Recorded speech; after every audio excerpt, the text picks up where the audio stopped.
mendapatkan hal-hal dengan tujuan yang semata dan bersifat duniawi. Kepentingan-kepentingan yang seolah-olah menggiring kita pada sikap dan sifat yang tidak berkenan dengan Allah.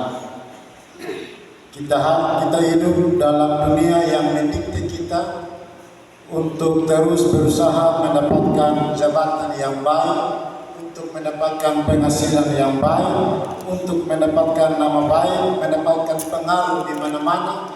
Kita ingin orang lain menghargai kita dan kita hanya memikirkan kepentingan diri kita sendiri. Saya mencoba untuk memberikan contoh ketika kita ada dalam gedung-gedung yang besar dengan fasilitas lift yang canggih. Tentu setiap orang, setiap dari kita memiliki keinginan untuk terus bagaimana caranya supaya kita bisa ada pada tingkat, kita bisa ada pada lantai yang paling atas.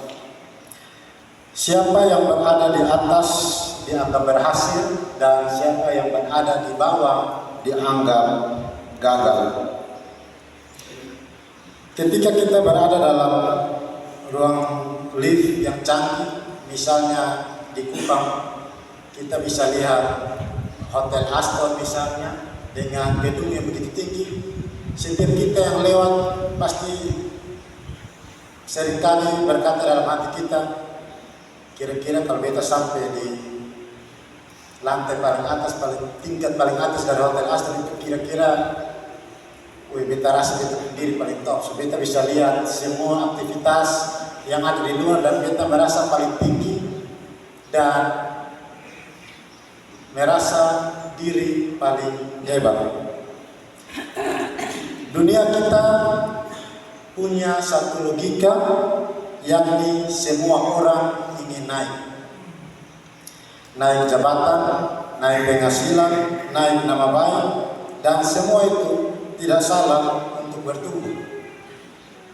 Tetapi seringkali kita ingin naik tanpa mau merendah.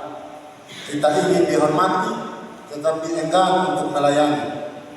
Kita ingin diakui, tetapi sulit untuk meminta maaf. Kristus menunjukkan jalan yang berbeda. Ia turun bukan karena ia lemah, ia turun karena ketaatannya.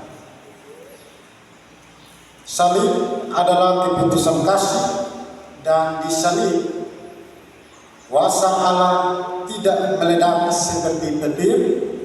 Kuasa Allah hadir dalam penyerahan diri, dan justru disitulah kekuatan yang sejati. Bacaan firman kita saat ini ingin mengingatkan dan menegur kita secara langsung serta memberikan teladan yang berbeda. Yesus Kristus yang adalah dalam rupa Allah tidak menganggap dirinya paling superior. Yesus Kristus tidak menganggap dirinya paling superior, paling berkuasa, paling berhak atas segala kehidupan, paling hebat. Tetapi ayat 7 mengatakan bahwa ia telah mengosongkan dirinya dan memilih mengambil bagian untuk menjadi sama seperti manusia. Terkadang orang kalau sudah merasa memiliki segala-galanya, dia merasa tidak berkekurangan satu apapun dalam kehidupannya. Terkadang memiliki ambisi yang negatif. Tema perenungan kita berbicara mengenai kenosis, pengosongan diri, atau jalan turun yang mengangkat. Saya mencoba untuk menganalogikan bagaimana pandangan bapak-bapak dan saudara-saudara sekalian ketika semisalnya orang nomor satu dalam republik ini, misalnya presiden kita, Presiden Prabowo, dia turun lalu dia tambal kita punya jalan-jalan yang berhubung dari Bawamanta sampai Semarang. Kira-kira beliau punya tanggapan seperti apa? tentu mungkin dia tidak akan mengerjakan, dia tidak akan turun sendiri, turun tangan langsung sendiri, tidak turun ke lapangan untuk menambal jalan-jalan kita yang berlubang dari Bawamata sampai Besmarang, tetapi mungkin dia menggunakan bawahannya, dia menggunakan pemerintahan yang ada di bawah untuk mengerjakan itu. Nah, hal yang menarik dalam pembacaan firman kita ialah Yesus memilih untuk mengambil posisi, mengambil peran sebagai umat manusia. Saya yakin dan percaya ketika contoh yang tadi saya coba paparkan, tidak mungkin untuk seorang yang ditakuti, yang disegani, dihormati akan turun langsung. Tetapi pembacaan kita pada pagi hari ini mengatakan bahwa Tuhan Yesus telah mengosongkan dirinya dan mengambil bagian selayaknya seperti umat manusia. Papa, mama, dan saudara-saudari sekalian, kadang-kala ketika kita merasa diri kita paling hebat, kita merasa kita paling besar, kita merasa kita paling kuat, kita lupa bertanya pada diri kita sendiri. Kita lupa bertanya pada hati kita masing-masing, siapa kita sebenarnya? Kita penciptakah atau kita hanyalah ciptaan dari Yang Maha Kuasa itu? Berbicara soal pengosongan diri atau dalam istilah Yunani berasal dari kata keno yang berarti mengosongkan atau dikosongkan dan merujuk pada sikap dan sifat yang rendah hati dan netral. Sikap rendah hati seperti apa yang dimaksudkan? Ayat pertama sampai ayat yang kelima mencatat secara jelas ada penghiburan kasih, ada persekutuan roh, ada kasih mesra, ada belas kasihan, dan yang menjadi penekanan Paulus ialah satu hati, satu kasih, satu jiwa, dan satu tujuan. Ia tidak berhenti menjadi Allah, tetapi ia meninggalkan kemuliaannya dan hak istimewanya. Dan ketika ia memilih untuk hidup sebagai manusia, ia taat, bukan hanya sekedar taat, taat sampai mati dan bahkan mati di kayu salib. Ayat 9 mencatat secara jelas bahwa Allah sangat meninggikan dia, dan pada akhirnya jelaslah bahwa terdapat pola, terdapat alur, step by step dalam perenungan kita, ialah yang pertama, belajar dan memilih untuk rendah hati, yang di dalamnya kita juga belajar untuk taat sehingga kita diangkat oleh Allah.